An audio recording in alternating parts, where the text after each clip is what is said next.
Wait, there's another one. Maria Garner? Oh, okay. Who am I missing? That's all?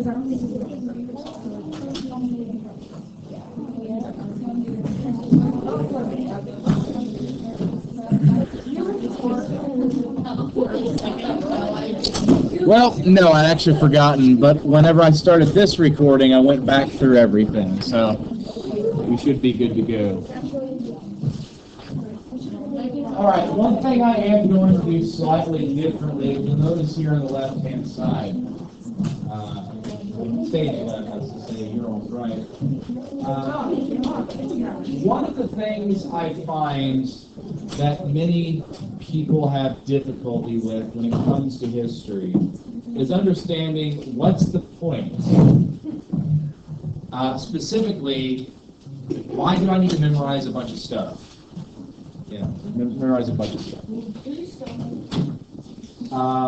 We don't know the answer to that question. Maybe it was Jesus. It doesn't sound like it. Fantastic.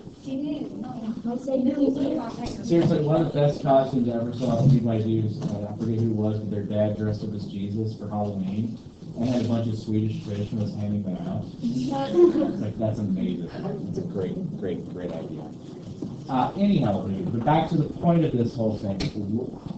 How are we going about what we're doing, and what am I trying to actually have you guys know? And the answer is that big question right over there. Why was World War I a significant event? Okay. Everything we're doing is aiming towards you being able to answer that question. And so, I put the question up here, and as we go through the slide, I'm going to be adding information to these 5 reasons we have here. We have 5 distinct reasons that we could look at. Number 1, it was a major cause of World War II, which we haven't gotten to yet, but we will. The second, it established a new age of international politics. Again, we'll get to that towards the end of the war. 3, technological innovations. We actually talked about a few of these. We gave you lists of different technologies that came about, and I'm kind of applying them as we go through. For instance, we talked about how the machine gun made everything defensive, and that kind of created these stalemates that we have in early battles, like the Battle of the Marne and the Battle of Ypres. We're going to get to the 4th one. It was the first total war here in just a skinny bit. But lastly, number 5, the population of Europe is forever changed. Remember, we talked about the high numbers of casualties in some of these battles, such as 100,000 British troops losing their lives in one day at the Battle of the Somme. So we have instances where an entire generation, essentially, is wiped out. We've done this statistic before, I believe, but, it's estimated between 10 and 20% of the generations survived. So basically, if you think about every guy you know, only, that's your age, only 1 or 2 out of every 10 actually live. So again, you can imagine the effect that has simply on procreation and having children. It's much more limited about how many kids that can be had, and a lot of people were lost their husbands, lost their significant others, and never married again. So, you have essentially a population that has never recovered from this conflict alone. So again, a very real impact of this war. So that's kind of what I'm doing here. I want you guys to see, again, the end result. Why is the war significant? So that you guys can explain to me, why was it a significant event? Okie dokie? So, let's continue on. artichoke. Let's talk about the dreadnought race again. What was a dreadnought? Do you guys remember from yesterday?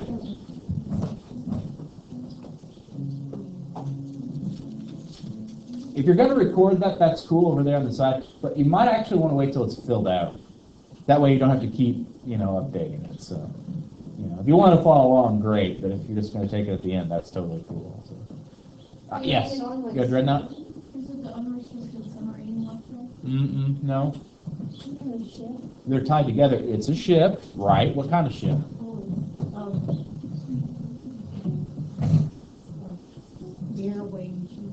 Think about a board game. We've all played it. It's a battleship. What's significant about this type of battleship? No, that was a different thing. I know we were going with that because I talked about aircraft carriers, but I was actually liking them because they were big, really big. The biggest battleship ever built by this point. Bigger battleship is better, yes? Makes sense, right? So, we want big battleships. Britain comes out with this ship, the HMS Dreadnought. It's the biggest battleship that's ever built. They're saying, yeah, we're going to build a ton of these things. Germany is trying to compete with Britain, and so they get in what's called an arms race. Basically, both countries are trying to build more weapons than their enemy has. Now, Britain has an advantage. They've been a naval power for centuries by this point, and they're kind of their main thing is naval power. So Germany can't really hope to compete with the British Navy. So they instead use technology. What type of new ship do they start utilizing? Submarines, otherwise known as U-boats, undersea boats. Yes, so we have, that's where the connection is. We have the, I'll look at Leviathan, that's not Dreadnought. And submarine warfare. Now, here's what happens with a submarine attacking. As we said yesterday, what's the advantage of using a submarine to attack your opponent? Right, they can't see you. So you can attack them, they can't defend themselves. Submarines are actually really small things. Compared to other ships, they're itty-bitty tiny. And the fact that a submarine can take out a giant, massive dreadnought is a good investment. It's efficient in terms of resources. Now, it was seen as cowardly because you're attacking an opponent that can't fight you back, but really Germany didn't have much choice if they were going to compete. So the British tried a number of different strategies to fend off U-boats or submarines. First of all, they would get a bunch of folks to travel in packs. It's that safety in numbers mentality. It's why if you're ever going to Thunder or Louisville, you don't go by yourself. You go with a group of people, right? Mutual protection. However, this didn't always work because submarines could still pick off the stragglers sometimes. So it did work to some extent, but it also didn't work amazingly well. So they had other strategies they would employ as well. For instance, the British started hiding weapons and supplies on board ships with civilians. So think about like a Carnival cruise liner, but it's filled with bombs, right? Well, the Germans found this out, and so they started sinking cruise liners, killing civilians. Again, seen as unhonorable. But I'd also ask the question, which is more unhonorable, to attack the ship that has the weapons on it, or putting those civilians in danger in the first place? See, it's kind of morally ambiguous. But regardless, Germany's blamed for it. And this policy of sinking first, asking questions later is called unrestricted submarine warfare. It means you're using submarines without restricting what they can or cannot do. You're not putting any limits on them. Now, this was more or less universally decried as being barbaric and cruel, and really played up in a lot of the propaganda that was going to be spread during the war. For instance, the Germans were often portrayed as barbarians. They were nicknamed Huns. You guys know Attila the Hun? If you know much about his history, his nickname was the Scourge of God. Like, he was such a bad dude, they're like, this guy's going to bring about the end of the world, right? So that's what they're comparing the Germans to. In fact, if you guys were paying attention to what they were calling Germans in the movie Flyboys, they used that word a few times, calling them the Huns and things like that. Anyways, just something to watch for if you ever watch the movie again. Anywho, so what happened was all this unrestricted submarine warfare is going on. It's really kind of making the rest of the world pretty mad. Meanwhile, on May 7, 1915, a passenger liner called the Lusitania was sunk by Germans, and it was indeed carrying weapons. But it was also carrying, I forget if it was 13 or 16 Americans. So with the Lusitania sunk and Americans killed, keep in mind, America was neutral during the war. This really made us quite upset. And so we issued an ultimatum to Germany saying, look, dude, you better stop this unrestricted submarine warfare and apologize, or else we're going to make you apologize. Now, here's the thing is, notice, 1915. The war has been going on for almost a year now. And the fact of the matter is, Germany really is fighting a difficult war. They're fighting the British and the French on one side of the continent. They're fighting the Russians on the other side of the continent. If America suddenly throws its entire weight behind the Allies, Germany is doomed. It knows this. So it capitulates. Germany says, our bad, we're going to change our policy with submarines. Here's what we're going to do. If we suspect that a civilian ship has weapons on board, we're going to surface the submarine, and we're going to politely ask everyone to get off the boats. Once everyone's off the boat, we'll sink it, and we'll continue on our merry way. Here's the problem. The advantage of a submarine is that it cannot be seen. So if you just like pop up in the middle of a cruise liner and there's a bunch of battleships around it, this isn't going to end well for you. So it was an unsustainable policy meant to sort of appease America, but Germany knew that it would have to do something else to try to deal with America should they enter the war. And so it's eventually going to begin talks with Mexico. Now, Mexico, we had fought a war with, the United States had fought a war with Mexico in the 1800s, and basically we still have Mexico. You guys are aware of that. Like Texas was Mexico, as was California, Nevada, Arizona, basically a good chunk of the Southwest. So we stole that from Mexico, essentially. And Germany issues a deal. They offer a deal to Mexico stating that if they would be so kind as to invade America and engage us in a war at home, thus distracting America, they would wrap up the war in Europe and then come help Mexico reclaim the territory it lost in the Mexican-American War. This was sent by telegram to Zimmerman, who was the attaché, the diplomat in Mexico for Germany.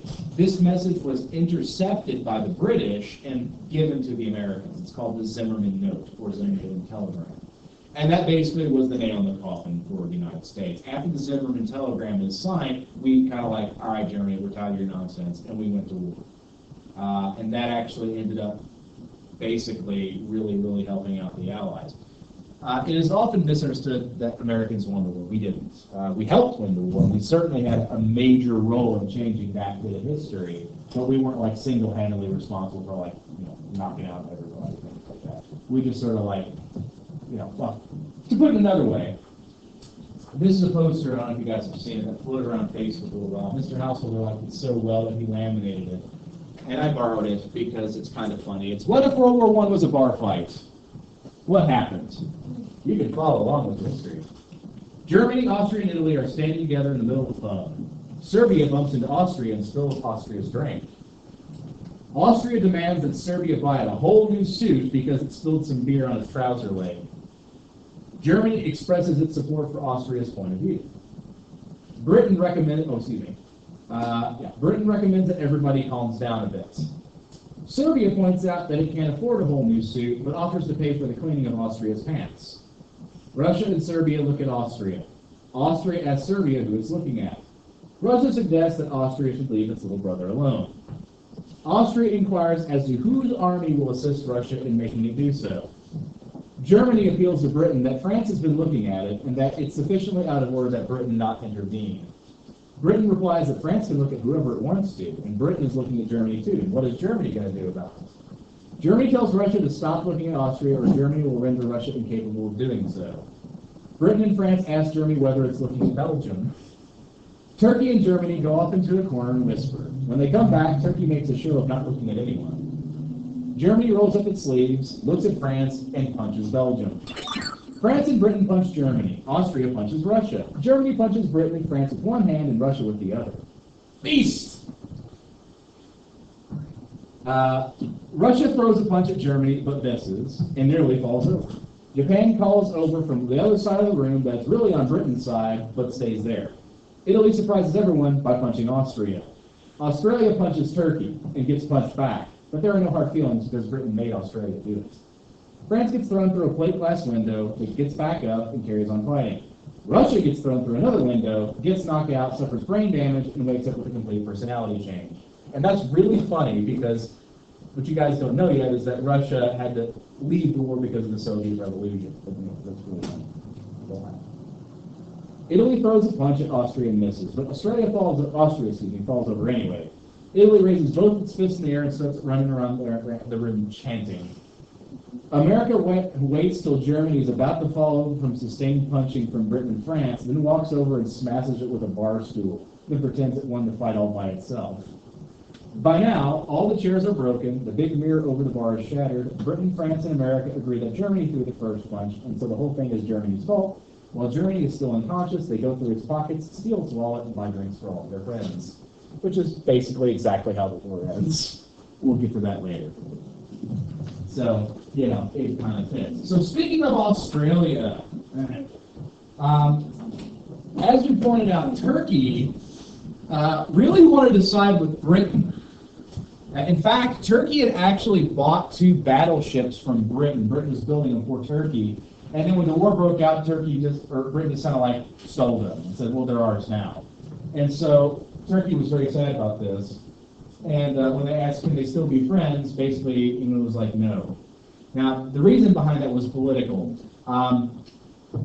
Russia was a lot more powerful of an ally to Britain than Turkey was. If Britain said, yeah, Turkey, come on, be our friends, Russia was going to be very upset because Russia has been eyeballing Turkey and like, we're going to take you over. You're so delicious. And Turkey's like, help, please. And basically couldn't find any help. So they ended up going to Germany and saying, well, you help us out. And Germany's like, we need some allies. You can act as a nice buffer between Russia. Sure. And so they buddy up. So basically, the whole point of Turkey in the war was to act as essentially a cork in a barrel, to try to keep this massive Russian navy from spilling out from the Black Sea into the Mediterranean, totally dominating Germany's navy. Because if Germany had to fight Britain and Russia at sea, it was a total lost cause. So what happens is the only way from the Black Sea to the Mediterranean is through the Dardanelles, which the Ottomans just shut down. Turkey just completely locks it down. They had a cannon that was so big, it could actually launch a cannonball something like 13 miles. It was just this monumentally big cannon. And they had all these cannons reinforcing the waterways. And then they ended up using sea mines, which are actually kind of ingenious little devices. If you guys have seen the movie Finding Nemo, you know the balloons that explode with the sharks and everything? Those are sea mines. Right, they just laid a ton of those around the Dardanelles so that any enemy ship that tried to come through would get blown up. So what happened is the British would send in these little tiny minesweepers, that's the game, that would go through and try to find all the mines and shut them down, and that giant cannon would just light them up and obliterate them. So basically, the Dardanelles were shut down. So the British command comes up with this idea that Australia is going to attack the Dardanelles and take it away from the Ottomans and open up the gates. And the guy they put in command is Sir Winston Churchill, who will be important later in World War II. Winston Churchill was an amazing politician. He was an utterly incompetent officer, though. He ends up being defeated by a force that's smaller and is technologically inefficient. However, the guy who was his main opponent, Mustafa Kemal, was incredibly confident. And he is actually going to end up creating the modern Turkey. He's known as the Ataturk, father of Turks, because of what he ends up doing. Gallipoli campaign is an utter disaster for the Allies, and they utterly failed to do anything meaningful. What's interesting is Turkey then gets emboldened by this campaign and decides to attack Russia, which is a terrible plan. Russia's army is much more advanced technologically, it's bigger than Turkey's. And adding to all this shenanigans, the guy who is in charge of Turkey at this time, a guy, I think his name is Enver Pasha, comes up with this brilliant idea of going over the Balkan Mountains. Now, to put this into perspective, it's middle winter, essentially, up there. And it's not easy. He doesn't provide them with enough coats or skis or anything necessary to actually cross a mountain.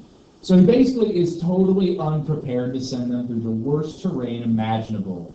And his rationale for it is, they're really going to be surprised. Okay, to put this into perspective, this is like getting into a fist fight with somebody and punching yourself square in the face because it's going to keep them surprised. It is an utter disaster for the Turks and ends up basically leading to their defeat.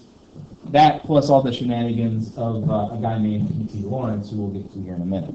But suffice it to say, the Dardanelles are a terrible, terrible thing. So that's Lusitania. Again, what does it look like to you? Right? Passenger liners, right? That's what they look like. Pretty fancy things. And the thinking of it is one of the main reasons the U.S. got involved in the war in the first place. This is the Dardanelles, specifically this little land area. That's the only way to get from point A to point B. So you can imagine how easy it would be to defend. And this is Mustafa Kemal. Again, his campaign is going to lead to the successful defense of the Dardanelles. And really, he's really one of the only competent people in high command in Turkey at the time. So he ends up becoming like the founder of the modern country of Turkey. So that's kind of his big deal. All right, so December 1914. We talked about the Christmas truce. Basically, a truce is, the war isn't over, we haven't signed anything, but we're going to stop shooting at each other. You guys remember what the Christmas truce was we talked about? Christmas, and they like saying Christmas carols. Yep, when they played a soccer game and had a grand old time. Yep. Right? You know. Well, to put it in perspective, I think trying to put yourself in that mindset, it might be a little bit easier to understand. For one thing, going to war is not easy on the mind. First of all, consider you spend your entire life hearing how killing people is wrong and violence is bad and there's never really any need to do a violent act. And then suddenly you're conscripted without your choice to be in the army, and now all that's out the window. These people deserve to die. You should kill them all, and that sort of mentality. And that's a really hard gear shift on the mind. Add into that stress. Just put this into perspective of stress, because we don't tend to experience stress like this in our lives. As stressed as you've been in your life, right? Your life has never depended on anything. For the most part, you know, I don't know, maybe someone here has had a life or death situation, but for most of us, the most stressful we're going to have is like Mr. Mudd's paper's due tomorrow. Yes. Throwing that out there, my paper's due tomorrow in case you forgot about that. I emailed it to you. Didn't you get that? Because I was going to print it off. I got about 30 emails in the span of 2 seconds, so maybe? Did you send to my presentation academy? Yes. I probably did. I think I got like 15 from Miss Firestone, just like in a row, so. I'm trying to see that. Her and Miss Mercer, Wisconsin. It's cool. I'm just checking because things can go wrong. It's a true story. Do you want us to email it to you? No. Oh. I want a hard copy because I'm gonna write on it. Anyways, so yeah, that's stress, right? Life or death stress. You know, if I make a mistake, I will die. Yeah, Especially, you know, we can say that, joke things like that, but you know, in all seriousness, you know, imagine this: look left, look right, see the people sitting next to you, right? They're both dead. just bang, gone, headshot. Bye. You know, the amount of stress that can elevate your system is enough to completely override logical thinking. The whole point of military exercise is so you act without thinking, because brains tend to shut down in war. There's a thing called the fog of war. It's caused by high-stress situations. Let me tell you a story. I thought this was one of the coolest projects I've ever heard of. I actually wanted to do it, but I don't think I have time to ever try it. So I read the story about a history teacher in high school who was a very, very good chess player, like world-class chess player. He had a constant thing going that if any student ever beat him, they were exempt from his final instantly. And no one ever beat him.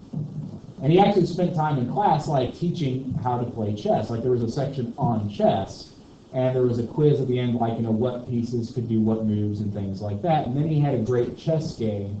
And I forget exactly what the stakes were, but basically it was half the class versus the other half of the class. And he had a chessboard here in the center. And basically what happened was each student was responsible for one of the chess pieces on the board.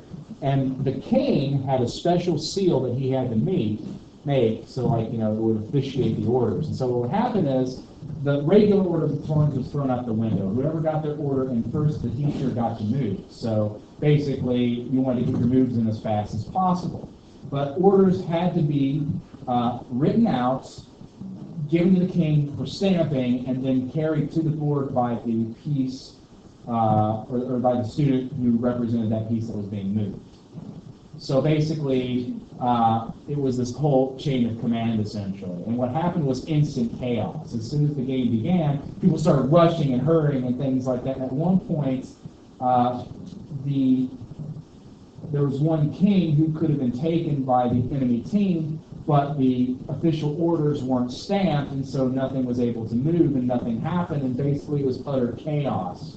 And the whole exercise was to simulate the fog of war. What happens whenever there's a high-stress environment with not enough information, people making mistakes, and when you make a mistake, people die. That's stress. You can see the effects of this in images and video of people coming back from Iraq and Afghanistan with PTSD, which, by the way, can also happen to people who are in really bad car accidents. It's post-traumatic stress. When you have such a traumatic event, when you go through this fight or flight reflex. And so, this is your life every single day. It's constant stress with, actually not constant stress, that's actually been an overestimation. The best way I've ever described is a long period of absolute boredom with nothing to do, followed by moments of sheer terror. That's war. I mean, you're sitting in a hole for days and weeks and months and years. And then suddenly, life or death situation. And then you calm back down. Life or death situation. Calm back down. Stress was so high through the roof that soldiers would do just about anything to take the edge off. There's a reason why soldiers smoke like crazy. At least used to. Nowadays, not as much. But back in World War I, whenever you were giving your issued food rations, it came with cigarettes. This was true up until like the 1980s. Ask Mr. Householder. He talks about whenever he was in the Army and he was getting his rations and coming with cigarettes because he didn't smoke, he would trade them with guys who did for whatever kind of extra stuff they had that they would be willing to trade for, like cans of peaches or one of those little Debbie snack cakes or just about any old thing. I mean, cigarettes are a depressant. It's a drug that calms you down. You see smokers, and they get in a high-stress situation, they crave a cigarette, calm them back down. So this is a very real reason. You can imagine being in this situation. It's Christmas. You're kind of depressed about that anyways because you're far from home, and people are willing to just let's put the war aside for a second. You're like, oh yeah, I don't want to worry about being shot right now. And just kind of let's just kind of hang out. And at first it starts off, well, this is kind of weird and awkward. But then you start to realize these are people too. Which also brings us to Why the high command, the folks who weren't there but are in charge, were furious that this happened. Because now you have all these soldiers who are wondering, well, why am I really fighting this guy? And starts breaking down this conditioning that's been put forth. So, I think if we can put ourselves in their shoes to some extent, we can maybe see why they would do something like that, That being said, there are many instances of stuff like this happening, throughout various conflicts and what have you. Finding common ground. So, we talk about Zeppelins. You guys remember from Flyboys, the big Zeppelin, right? Right. Zeppelins were generally going to be used as bombers, dropping bombs on the enemy. Now, here's the thing about bombs. I'm not talking nukes. They don't exist yet. I'm not even talking about really big bombs at this point. At first, it's literally hand grenades dropped out of a plane. As we get bigger ordnance, we can do slightly more damage, but bombing is really a strategic option. You're going to use that against weakened targets of opportunity. So, for instance, we're going to attack ammunition depots, things where there's supplies. We're not really going to use them to attack enemy troops because it's too dangerous and we're not going to do enough damage. Bombers were starting to be deployed in cities in the southern part of the UK in January 19, 1915. So Zeppelin attacks were being used on civilians. We're killing civilians. Why on earth would a military want to kill civilians? Let me put it to you another way. Why does ISIS release videos of them decapitating people, of raping people, of setting people on fire? Yeah. Why are they trying to scare us? Yeah. They want to make us all so afraid that we're like, whatever, just let them do whatever they want. We'll just leave them alone. That is a terrorist act. Terrorists use terror to try to get you to do what they want you to do. That's what they do. That's what they are. This is a terrorist attack. That's what it was. But it's also effective. It's an incredibly effective way of making you do something you don't want to do. Great example of this. After 9/11, let's talk about the impact of 9/11. How many people died in 9/11, I want to say it was like 1,100, something like that. Is that a lot of people, is it? I guess it depends on your perspective, I guess, Are we talking about compared to some? Because no. 100,000 versus 1,100, We're talking about Hiroshima and Nagasaki. Just the way it happened. Mm-hmm. But what's the impact? What have we done in reaction to this? Yeah. Way increased security on flights, costing billions of dollars. Every person that was around. Causing chaos within a country as we judge each other, and we shut down trust, which, by the way, we need to have during a time of conflict. What else? What about our laws? Laws written in place that your phone can be tapped by the government for any reason and listen to your conversations because you might be a terrorist. Creation of organizations that sole purpose is to watch over media, things like that, These are all reactions which we're not even debating whether they're right or wrong. That's not the point of this discussion. The point is, let's talk costs. How much money does this cost us? How much damage have they done to us in terms of dollar amounts by flying a couple of planes into a building? That's an effective strategy in terms of warfare. Okay? Because keep in mind, soldiers do not make decisions on the battlefield. Who is it that really commands the army? Who is it that really controls the military? The citizens do. Yes, ostensibly our president is the commander-in-chief as the head of the army, but who puts him in power? Who can impeach him? Who can remove all this and stop the war tomorrow if we want to? We can. So ultimately, A terrorist attack against civilians is aimed at trying to stop the war through an indirect means. It's the same idea. The whole point of the war, the whole objective is to make the opponent give up first. So attacking civilians is effective. It's not ethical by any stretch of the imagination, but it's effective.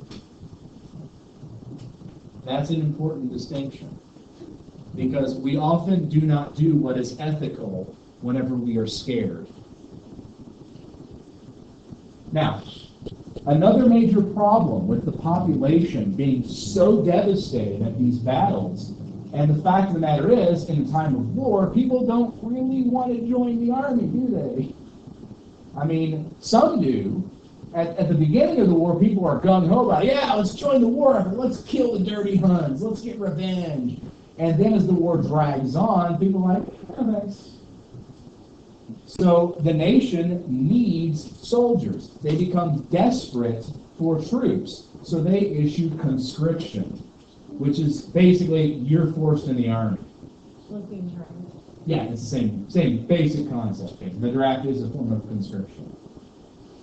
It all goes down to the method you do it. For instance, in the United States, the way conscription works is if, say, for instance, there's a call for the draft tomorrow. There's going to be a lottery, and it's based upon Social Security numbers. And basically, everyone with Social Security number beginning in these three numbers now must report to such and such place for military service. Okay? So this is going on a nightly basis, right? Ask Mr. Householder what it's like waiting for conscription during the Vietnam. He's talking about how he was in college and he was just watching the lottery and he was in the fraternity house. Parents kind of watching and someone's number get called and they just kind of like collapse. They just kind of like sit on the couch and I get that man a beer, he needs it, sort of thing like that. That's conscription. And initially it's going to be limited.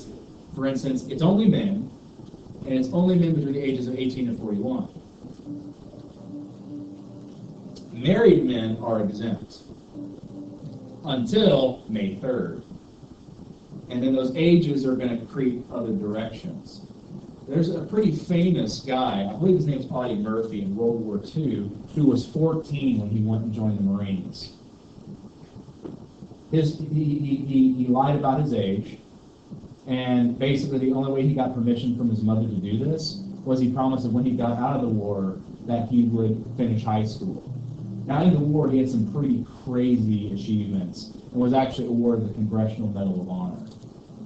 So the first day of high school, when he comes back from the war, he's wearing the Congressional Medal of Honor. That's just crazy go nuts to think about. But this happens, and people die. Now, on March 21st, 1916, women are given the right to vote in the UK if they're over the age of 30. Interesting. Women have been fighting for the right to vote for quite a while now. We read quite a few accounts of what they had to go through. Why suddenly are women given the right to vote? Yeah, because the government still has to function.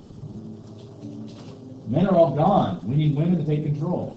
This is also a big push where we start to see women's rights starting to really take a hold, not just in terms of can women have power, but also like what is a woman's place in society? For instance, before this, women don't, or really not, a good woman doesn't go work. That's man's work. Man works. Women just kind of stay home and get taken care of by the guy. Now, of course, in reality, if you ever have to take care of the house, you know when it works. It's just what was socially acceptable work. And we still question this today. It's fascinating. To this day, we are still questioning, redefining the identity of what is a man's job and what's a woman's job. Consider this. What types of jobs are women often encouraged to go into college for? Nursing, yeah, great. Sure. What else? Nursing, teaching, anything else? I would say more artistic types things. Design. Well, somewhat. But I was saying more things like, like interior design or more kind of domestic. Yeah, kind of. That sort of thing. What about men? What are men encouraged to do? Doctor, lawyer, business, engineering. jobs that pay a lot of money. Women are encouraged to go into low-paying jobs, men are encouraged to go into high-paying jobs. That's why if you've seen the statistic running around that women are paid 75 cents for every dollar to a man, that's not because like you have a guy and a girl who are doing the exact same job, exact same age, exact same situation. The guy just gets paid more because, man, he's got an extra chromosome. It's not how it works. It's rather that women are encouraged by our society to make choices that are not equal. It's really fascinating how we also reinforce these stereotypes. For instance, let's talk women are weak. That's a stereotype that gets thrown around a lot. Women are physically weaker than men. Is it true? Sometimes it depends, A friend of mine, his wife is a bodybuilder. Not a pro, but she does like competitions. Does that make sense? She can bench press me. I can barely pick up my kid. I'm just saying, she could just like break me in half, So I mean, but does that mean that she's not a woman now? She's actually a man? That's preposterous. Of course, that's not true. And yet, what's interesting is if you want to do a little social experiment here, this is kind of a fun one. Go to like a garden center or like a Home Depot or something like that. You have to buy mulch or something like that, and if you like your dad or other male figure with you, tell them to not do anything, let you do all the lifting. First, see how they react. Two, if they're going along with it, they're cool with it, see how everyone looks at him. How can a woman do all that? Hello, she has arms and legs. Might be like, well, that's just sweet. He's just taking care of her. No, what that's insinuating is that she's too weak to do it for herself. She needs a man to do the work for her, which is utterly preposterous. And by the way, the shoe goes on the other side too. I can't tell you how many dirty looks I get for just carrying my daughter around Walmart. Why? Because I must be a pedophile because I'm with a kid or something. I'm dead serious. It happens all the time. Because women are with kids. If you're a guy, you're a predator. This is what. It's fascinating. So it's fascinating what we're telling each other by this as well, and how we emasculate, or I'm sure there's a word that's kind of similar to that for women, but basically where we defeminize women because they do something that doesn't fit in traditional gender roles. Why shouldn't a woman want to be an engineer? Why shouldn't a woman want to be the primary earner for her family? Society informs our decisions in a way we're not even really familiar with. And where that all starts to change? Right here. Because we are shown the lie. Men can't do the work because they're off dying. So women start taking jobs that men traditionally held. Bombs still got to be made in factories. We still got to make guns. So women start doing the job, and someone's like, and it's really hilarious to see how this sort of things happen. Take, for instance, Rosie the Riveter. This is World War II, so I'm bouncing back to that for a second. You guys familiar with Rosie the Riveter? That's what she looks like. She's all over the place, right? They didn't think that making her too feminine would rub people the right way. So they basically emasculated a woman's face to make her look stronger. Because apparently women can't be strong. You look at these things and you realize that all this stuff is really subtle. You want a really great example of this? Look at kids' toys. I remember when Nerf first came out, the first Nerf gun. Nerf used to just make balls, like play balls and footballs, that sort of thing. But then they had a great idea. Hey, let's put this thing on the end of a bow and arrow and you can shoot people with it. Yeah, and it was like purple and blue. It was like this really odd color combination. And then they had all these, like, yeah, it's a good idea. We'll start making all these different guns and things like that. And over the years, and then they started making pink ones. Yeah. And they have names like Heartstriker.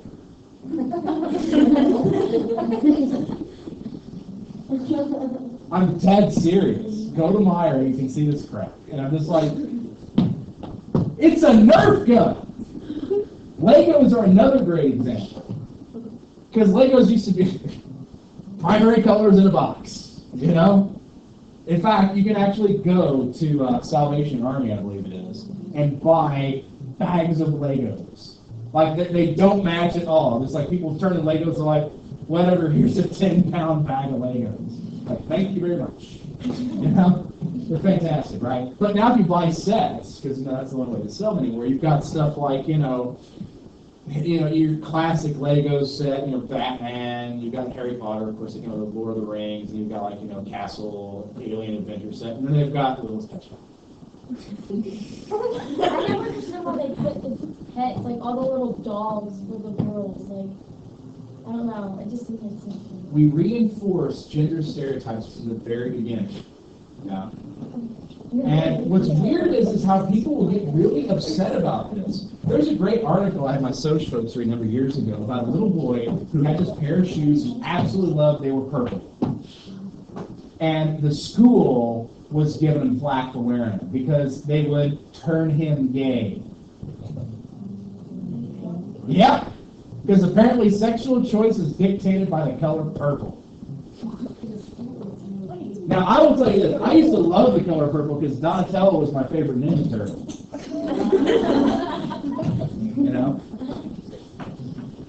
Ask Miss Firestone why Donatello was the best Ninja Turtle. She'll tell you. We've had this conversation. Donatello. Yeah. He's the best Ninja Turtle. Hands down. Donatello. I love this is getting recorded, by the way. Every now and again, like other folks go and listen to it. Like one class, I heard about me ranting about how I hate SpongeBob. And they're like, I was like, what? So I was like, what did you like? What did you learn about this lesson? That you hate SpongeBob. Fair enough. And now you guys are all horrified. I didn't grow up with him. He just didn't want little cartoon characters.